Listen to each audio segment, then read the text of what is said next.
Salam sejahtera, anda bersama saya Rizal Zulkafli dan ini Niaga Awani. Kita mulakan dengan perkembangan dalam negara. Kementerian Kewangan Umum penerbitan sukuk prihatin bernilai RM500 juta di bawah Pelanjana Semula Ekonomi Negara Penjana yang merupakan sukuk digital pertama Malaysia yang akan diumumkan sebentar lagi. Terbitan sukuk patuh syariah tersebut merupakan hasil permintaan pelbagai pihak untuk turut bantu dalam usaha pemulihan negara. Dan kita bersama dengan wartawan Astro Awani, Haris Ashraf Asnan yang ketika ini berada di Putrajaya. Ashraf, teruskan. Ya, Rizal, pastinya seperti yang Rizal maklumkan, hasil terbitan daripada sukuk prihatin ini akan disalurkan kepada beberapa inisiatif yang telah pun dikenalpasti oleh Kementerian Kewangan, ianya termasuklah untuk meningkatkan kesaling hubungan kepada sekolah-sekolah luar bandar, menampung geran penyelidikan penyakit-penyakit berjangkit dan juga membiayai PKS Mikro, terutamanya usahawan wanita. Itu antara perkara ataupun secara awalnya yang boleh saya maklumkan, di mana majlis pada hari ini akan disaksikan oleh Yang di-Pertuan Agong Sultan Abdullah Riayatuddin Al-Mustafa Billah Shah, di mana keberangkatan tiba baginda sekitar jam 9.30 pagi nanti, di mana majlis ini juga akan disempurnakan oleh Perdana Menteri Tan Sri Muhyiddin Yassin dan juga Menteri Kewangan Tengku Datuk Seri Zafrul Tengku Abdul Aziz. Dan pastinya pada ketika ini kita akan menantikan pada bila-bila masa sahaja ketibaan Div-Div kehormat serta keberangkatan tiba ke bawah duli di Paduka Baginda Yang di-Pertuan Agong. Bercakap berkenaan sukuk ini juga kita ingin melihat bagaimana ianya membantu dari segi terutama apa yang mencuri tumpuan adalah berkenaan bagaimana ianya membantu PKS Mikro, terutama golongan wanita. Dan pastinya selain daripada itu, kita mungkin ramai sedia maklum bahawa pelbagai bantuan telah pun diumumkan oleh kerajaan, terutama dalam menangani impak COVID-19 ini. Bagaimanapun kita ingin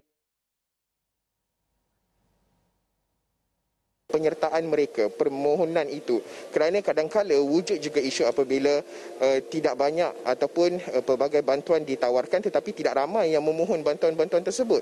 Jadi ini merupakan antara inisiatif, sebahagian daripada inisiatif kerajaan juga untuk membantu golongan-golongan sasar, terutama kepada golongan PKS kaum wanita. Jangan lepaskan peluang, dan pastinya kita akan terus membawakan perkembangan terkini yang akan di mana majlis hari ini akan bermula sekitar jam 9.30 pagi nanti, Rizal. Dan Ashraf, sedikit saja Ashraf, sebelum kita ke laporan seterusnya, sukuk ini adalah juga untuk mendapatkan bantuan dan juga satu ownership daripada orang ramai untuk membantu membina negara selepas COVID-19. Adakah ini benar bayangan ini? Kita boleh mengandaikan begitu apabila disebut berkenaan dengan sukuk digital ini. Sukar untuk kita gambarkan secara keseluruhan kerana ianya pertama di Malaysia. Bagaimana sukuk ini memberi manfaat juga bukan sahaja kepada negara tetapi kepada golongan-golongan sasar tertentu. Jadi ini yang kita nantikan, pengumuman ataupun penjelasan lanjut daripada Menteri Kewangan dan juga Perdana Menteri yang akan melancarkan sukuk ini sebentar sahaja lagi dengan disaksikan oleh Yang di-Pertuan Agong Sultan Abdullah, Rizal. Terima kasih Haris Ashraf Hasna, wartawan Astro Awani yang ketika ini berada di Putrajaya. Kita akan saksikan pelancaran dan juga perincian berkenaan dengan sukuk prihatin tersebut sebentar sahaja lagi. Dan kita teruskan laporan seterusnya. Sepanjang beberapa minggu ini, perbincangan berkenaan dengan satu proses pendigitalan berlaku dengan begitu hebat sekali dan juga ia dikongsikan oleh pelbagai pihak. Namun kita ingin lihat apakah perincian dan juga apakah yang disampaikan oleh pelbagai pihak ini dalam laporan yang dikumpulkan dalam tempoh sekitar seminggu berkenaan dengan proses pendigitalan Malaysia. Perbadanan Ekonomi Digital Malaysia (MDEC) menegaskan Malaysia harus menentukan dan memperkasakan agenda digitalnya. Menurut Ketua Pegawai Operasi MDEC, Datuk Ng Wan Peng, ini akan membolehkan penerokaan peluang bernilai $100 bilion dalam ekonomi digital di Asia Tenggara. Dalam masa yang sama, ia juga untuk membantu perusahaan kecil dan sederhana PKS daripada sebarang gangguan ekonomi yang tidak dijangka. Tegasnya, sekiranya PKS mencatatkan prestasi yang lemah, ekonomi negara akan turut terjejas. Sektor PKS memainkan peranan penting dalam ekonomi Malaysia.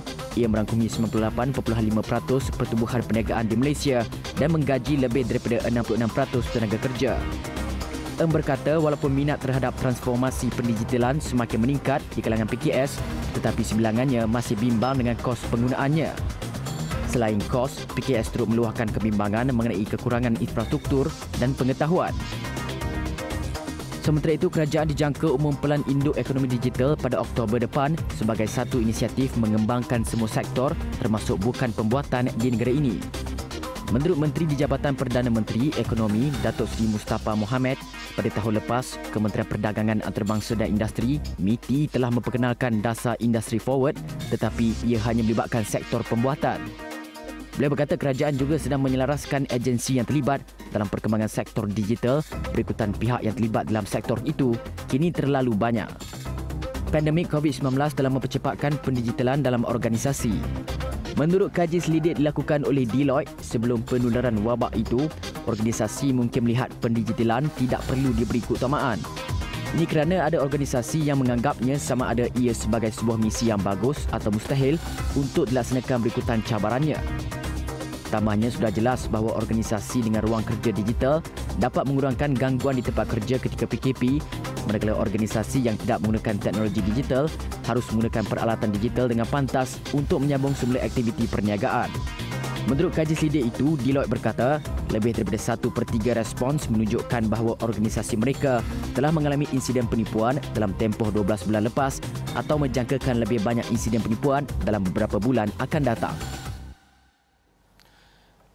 Dan dengan Bank Negara Malaysia menjangka ekonomi negara semakin pulih pada separuh kedua 2020, persoalannya kini adakah proses pendigitalan yang akan memakan kos tambahan masih relevan? Adakah PKS dan organisasi lain akan meneruskan proses tersebut atau ia akan mengambil tempat kedua berbanding proses pemulihan lain? Kita ingin meneroka persoalan ini dan juga bagaimanakah untuk pastikan pelan pendigitalan ini yang dirangka atau difikirkan dapat dilaksanakan dengan baik. Kita bersama Ketua Pegawai Eksekutif Innovation Associates Consulting, Nur Aslina Zainal Abidin. Nurul, pertama sekali sebelum ini kita ada bincangkan tentang 4D, Define, Design, Deploy dan juga Detect ataupun DIRIS yang menjadi tools kepada IAC untuk khidmat kepada pelanggan. Kita melihat kepada pengumuman KDNK terkini negara 17 ataupun negatif 17.1% pada suku kedua.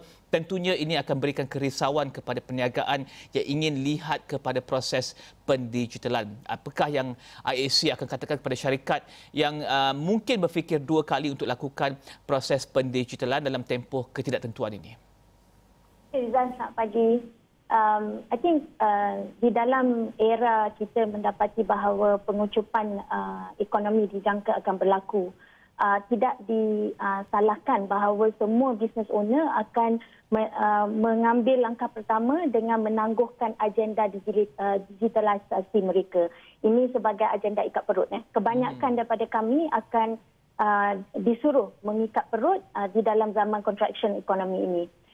Tapi bila kita mengurangkan kos, we have to adopt strategi yang mana kita membuangkan lebihan bisnes kita tapi mengekalkan bahagian yang masih perlu untuk kita tingkatkan prestasi perniagaan. So kalau kita lihat organisasi sebagai satu organisme hidup, kita akan dapati bahawa transformasi digital adalah satu sumber tenaga yang akan memberikan tenaga kepada tulang belakang, kepada masa kita, kepada jantung, kepada otot, kepada otak. Yang mana apabila kita menghentikan inovasi digital ini, maka kita akan mengkompromi kepada prestasi perniagaan kita. So, apa yang berlaku sekarang ni, kebanyakan SME kebanyakannya merasakan bahawa transformasi digital ini adalah satu inisiatif yang sangat mahal. Ini pada pendapat kami berdasarkan kekurangan ilmu pengetahuan tentang bagaimana untuk mengadaptasi kepada transformasi digital. Sebenarnya dulu apabila kita beranjak kepada transformasi digital, kita mengatakan bahawa perbelanjaannya adalah upfront dan kita melihat kepada long term return. Tetapi ini tidak semestinya. Dalam tempoh masa kita berada dalam PKP, kita telah pun melihat banyak usahawan-usahawan yang mengadaptasi transformasi digital dengan mengambil langkah pilot. Penggunaan secara kecil-kecilan, kemudiannya you meningkatkan perbelanjaan you itu atau investment you apabila you melihat hasil itu telah pun didapati di dalam perniagaan kita. Okey. So sumber boleh menjadi terhad pada masa ini, tetapi kreativiti adalah sesuatu yang kita perlukan, dan kolaborasi dengan industri yang melibatkan teknologi perlu dilaksanakan dari segi discussion, dari segi understanding apa yang penting kepada bisnes kita pada ketika ini. Okey. Dan bank negara juga jangka ekonomi separuh kedua akan semakin pulih. Adakah ada risiko yang perniagaan ini mungkin akan batalkan proses pendigitalan melihat kepada pemulihan aktiviti ekonomi yang akan dijangka selepas ini? So apa yang kita perlu bacakan di sini ialah there is no return to normal. Kita tidak akan balik semula kepada normal. Dan kita perlu mengajak ke semua usahawan-usahawan atau peniaga-peniaga untuk lihat impak pandemik kepada bisnes kita. Yang pertamanya, sudah tentu kita punya supply chain terlibat di dalam tempoh masa PKP, dan ini akan terus berlaku kerana di dalam ekonomi yang semakin kuncup ini, kebanyakan supply chain akan mengurangkan kos dan melaksanakan aktiviti-aktiviti penambahbaikan. Yang keduanya, penutupan perniagaan. Kita masih belum keluar daripada impak pandemik ini. Dijangkakan ada second wave yang akan datang, maka kita perlu bersedia untuk penutupan perniagaan sekali lagi. Yang ketiganya, social distancing ini merupakan satu cara kaedah kehidupan baru yang kita perlu lihat dari segi bagaimana kita berganjak dan melaksanakan bisnes kita dalam cara memerhatikan social distancing. Yang keempatnya, pengucupan perbelanjaan. Kebanyakan daripada customer kita akan mengurangkan perbelanjaan. Apa impaknya? Impaknya ialah kos pengeluaran kita juga perlu dikurangkan kerana harga barang juga perlu dilihat untuk mass produce, tetapi pengurangan kos berlaku. Dan kebanyakan retailer, service provider, oil and gas, ini impak mereka sangat besar di dalam industri kita. Okay. So, untuk mengelakkan kuncupan pendapatan yang katastrofik, yang merupakan satu bencana kepada perniagaan, kita perlu mengalihkan fokus kita kepada melaksanakan bisnes secara tradisi digital, iaitu embark kepada digital platform, ataupun kita mengubahkan model bisnes kita. Bisnes model kita berubah kepada bisnes model secara digital. Okay. Ini boleh kita lihat dari segi apa example yang saya nampak di masa di zaman PKP, tailor yang menjahit baju, dahulunya kita perlu mengambil ukuran. Sekarang ini sudah ada platform yang boleh mengatakan kita boleh ukur badan kita mengikut saiz, dia memberikan kita ukuran. Kemudian kain boleh dihantar melalui Grab kepada mereka yang sedang menjahit, dijahit, dihantar semula kepada kita. Kalau kita nak testing, kita bayar untuk penghantaran itu. Ini merupakan integration di antara pelaksanaan bisnes secara digital bergabung dengan fizikal. So, integration ini merupakan satu cara yang saya rasa norma hidup baru perniagaan yang perlu dilihat, kerana akan pentingnya physical integration dengan digital integration ini untuk kita capai tahap bisnes yang baru selepas kita keluar dari pandemik ini. Dan Nurul, tentunya ini adalah antara cerita kejayaan dalam proses pendigitalan untuk organisasi kecil. Dan seperti yang Nurul katakan sebentar tadi, ini adalah antara beberapa pilot inisiatif yang boleh PKS ataupun perniagaan organisasi kecil ambil. Mungkin Nurul juga boleh jelaskan lagi apakah antara inovasi lain yang Nurul dengar ataupun lihat sepanjang tempoh PKP ke PKPP dan juga sehingga kini yang masih dikekalkan oleh PKS ini, cerita kejayaan tersebut yang Nurul boleh kongsikan bersama dengan PKS di luar sana yang masih lagi mencari-cari pilot di manakah yang mereka boleh mulakan, atau projek manakah, inisiatif manakah yang mereka boleh mulakan untuk perniagaan mereka biarpun dengan pemulihan ekonomi yang dijangka pada ketika ini. Okay, saya ingin membawa kita kepada norma-norma yang diperkenalkan atas impak PKP. Ada 4 norma yang kita lihat diperkenalkan dalam tempoh masa ini. Yang pertamanya ialah dari segi work from home, bekerja dari rumah. Ini memerlukan kolaborasi, tool untuk kita memastikan bahawa produktiviti pekerja-pekerja kita itu masih ditingkatkan. Kerana ada survey yang mengatakan bila bekerja dari rumah ada orang yang berasa lonely, tak ada kawan-kawan nak bekerja. Yang keduanya ada banyak distraction dekat rumah. So macam mana kita nak menggalakkan produktiviti pekerja kita apabila mereka bekerja di rumah. Yang kedua, kita lihat norma omni-channel commerce, iaitu blending di antara physical dan digital service delivery. Yang ini merupakan integration. Yang saya boleh bagi example bahawa ada guru-guru yang mengajar katakan taekwondo, anak-anak saya ambil taekwondo, mengajar taekwondo, mereka telah pun subscribe kepada penggunaan platform yang mana latihan-latihan itu diambil secara recording dan kemudian kita boleh playkan recording itu, kita subscribe, kita masih bayar tetapi bayar sedikit dan recording itu boleh dimainkan di atas platform digital yang mereka letakkan konten mereka ini. Kemudian kita boleh mengadakan sesi-sesi fizikal tetapi sesi fizikal itu dihadkan mengikut SOP-SOP yang dikenakan. Jadi tidak mengatakan bahawa mereka yang mengambil kursus itu di rumah tidak boleh datang secara fizikal tetapi ditambah dengan secara subscription secara online. Dan ada juga yang saya lihat mereka-mereka yang buat kelas memasak dan sebagainya yang dilaksanakan secara platform. So ini membawa kepada penggunaan digital content. Digital content ini penting yang mana dahulunya kita face to face, ini perlu dibawa ke arah digital. Pengetahuan diperlukan. Knowledge is important. Kalau macam Rizal cakap tadi, kita risau bahawa kebanyakan industri ini akan tarik handbrake tak nak terlibat dalam digitalisasi kerana kebanyakan mereka kurang pengetahuan dan awareness tentang bagaimana nak berganjak itu.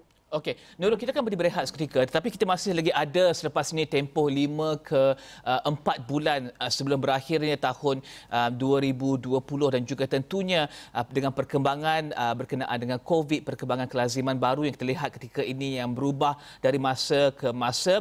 Apakah yang masih perlu dipersiapkan dan juga boleh dipersiapkan oleh perniagaan dan operasi untuk mengakhiri ataupun menempuh sehingga ke akhir 2020 ini? Kita akan berehat seketika. Kembali selepas ini, Nurul.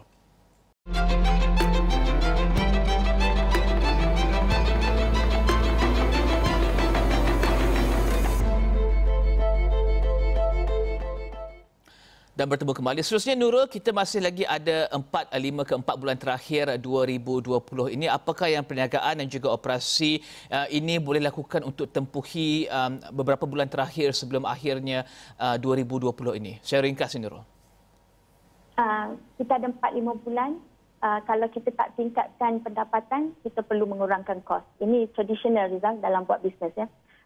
Tapi apa yang saya boleh bagi tahu bahawa dari segi kita mengurangkan kos, kita perlu berfokus kepada untuk menambahkan efisiensi operation kita, iaitu cuba berganjak daripada cara tradisional, iaitu kaedah pengurangan pekerja. Kebanyakan daripada kita akan mengambil kaedah mengurangkan kos pekerja, tapi traditionally mengikut data yang telah pun tadi dilaksanakan, apabila kita mengambil tindakan ini, maksimum yang kita boleh capai ialah 11% daripada peluang untuk kita meningkatkan perniagaan kita. Tapi apa yang kita nak ialah selalunya di dalam keadaan krisis begini akan muncullah breakaway performance. Kita panggil mereka-mereka yang keluar daripada norma biasa dan kemudiannya menjadi satu organisasi yang membawa norma baru. Jadi apa yang kita perlukan dari sini ialah untuk melihat kaedah penggunaan digital. Example saya boleh bagi menggunakan robotic processing automation yang mana kebanyakan proses-proses yang dilaksanakan secara manual sekarang ini kita gunakan kaedah digital dan kita gunakan manpower dan resource yang kita ada itu untuk ke arah creativity. Lagi memfokuskan kepada design, keluarkan produk-produk hasilan baru, study the survey, study the market, buat survey tentang data daripada customer-customer kita. Ini fokus yang perlu kita berikan untuk 4-5 bulan ini supaya kita tahu bahawa sebagaimana yang kita tengok daripada World Economic Forum, World Bank menjangkakan bahawa ini akan jadi V-shape economy, sama seperti selepas SARS dulu, dia akan jadi V-shape. Selepas pandemik ini akan ada pelonjakan ekonomi yang tinggi. Jadi kita perlu bersedia kerana jika pada masa ini tidak digunakan untuk menambah baikkan efisiensi perniagaan, selepas lonjakan ekonomi itu kita akan menjadi the bottom half of the supply chain yang tidak mengadaptasi kepada digital dan norma baru. Okey, dan mungkin Nurul dijelaskan apakah trend yang menanti perniagaan ini pada 2021 dan juga apa yang akan berlaku jika mereka tidak akan mengambil peluang tentang proses pendigitalan pada tahun ini. Nurul ada katakan bahawa mereka akan jadi bottom half, tetapi adakah mereka akan jauh ketinggalan memasuki tahun 2021 nanti dan juga bergerak ke hadapan? Kita tengok kepada apa trend yang tech trend. Ada 10 tech trend yang dipredik akan menjana ekonomi baru. Uniquely enough, dijangkakan 70% daripada new value add services yang akan dijanakan daripada impact pandemik ini adalah berdasarkan teknologi. Dan yet at the same time kita juga tahu 47% daripada dunia ni stay unconnected. It's a unique situation that we are in. But kita kena tengok dari segi teknologi trend. Yang pertamanya kita tengok online shopping. Online shopping ini sudah, kalau kita lihat di negara lain, di China especially, robotic delivery telah pun digunakan. Ini untuk mempercepatkan delivery, kerana apabila kita go online shopping, delivery pula menjadi satu masalah kerana time frame yang diperlukan untuk menghantar itu sangat panjang. Yang keduanya ialah digital ataupun contactless payment. Jika kita masih lagi secara tradisi accepting cash and sahaja, you have to adopt to this new technology kerana contactless payment is the way to go. Walaupun data daripada World Bank mengatakan 1.7 bilion manusia di dunia ini masih lagi unbanked, tetapi this is the way to go, digital and contactless payment. Yang ketiganya ialah remote working. Orang belum tidak lagi berjalan-jalan untuk dulu kita boleh ada gerai-gerai yang mana orang berjalan dan lihat gerai kita sambil pergi ke tempat kerja. Tetapi sekarang ini kita menggalakkan work from home atau remote working. So potensi untuk orang melihat billboard ataupun pop-up punya kedai-kedai ini akan berkurangan. So bagaimana kita nak mengadaptasi kepada era ini? Okey, dan mungkin terakhir sekali Nurul, saya terpaksa memotong Nurul di situ untuk melihat pada 10 trend tersebut, tapi terakhir sekali 2 minit terakhir, Datuk Seri Mustafa Mohamad, jangka kerajaan akan umum pelan induk ekonomi digital pada Oktober depan. Sebagai pemain dalam industri ini juga pemberi nasihat dan juga perkhidmatan kepada syarikat besar dan juga organisasi di luar sana, apakah kekurangan dan juga cadangan yang mungkin IAS ingin berikan kepada kerajaan untuk melihat kepada memastikan bahawa pelan pendigitalan, pelan induk ekonomi digital ini dapat berjalan dengan lancar? IAC, maaf. Saya ringkaskan kepada 4 perkara. Yang pertama, saya nak melihat bagaimana government ingin berbelanja untuk upgrading of our digital infrastructure. Because tak guna untuk pergi digitalization tetapi nak dapat connectivity pun susah. So we have to close this digital punya infrastructure readiness. Yang keduanya, ingin melihat tax incentive untuk menggalakkan mereka bekerja dari rumah and stay at home. Bagaimana design tax incentive ini akan diberikan kepada individual. Yang ketiga, program untuk mendidik kebanyakan daripada usahawan-usahawan untuk embark kepada e-commerce. Kita melihat PBT mengalami banyak masalah. Dari segi gerai-gerai yang dahulunya berada di tepi-tepi jalan, sekarang ini tidak boleh lagi beroperasi. Apa yang perlu dilakukan untuk memastikan kesejahteraan perniagaan dan ekonomi mereka ini berjalan? Kita perlu memikirkan itu. Yang keempatnya ialah penggunaan data dari segi pihak kerajaan untuk planning. Kita tahu banyak government punya inisiatif untuk digitalization, tetapi di mana yang mengatakan bahawa data-data yang telah pun diambil sekarang ini akan digunakan untuk predict bagaimana trend perjalanan, trend perhimpunan, trend perniagaan berlaku. Kerana kita tidak mahu lagi berada di dalam satu lagi MCO kerana ini akan impact business.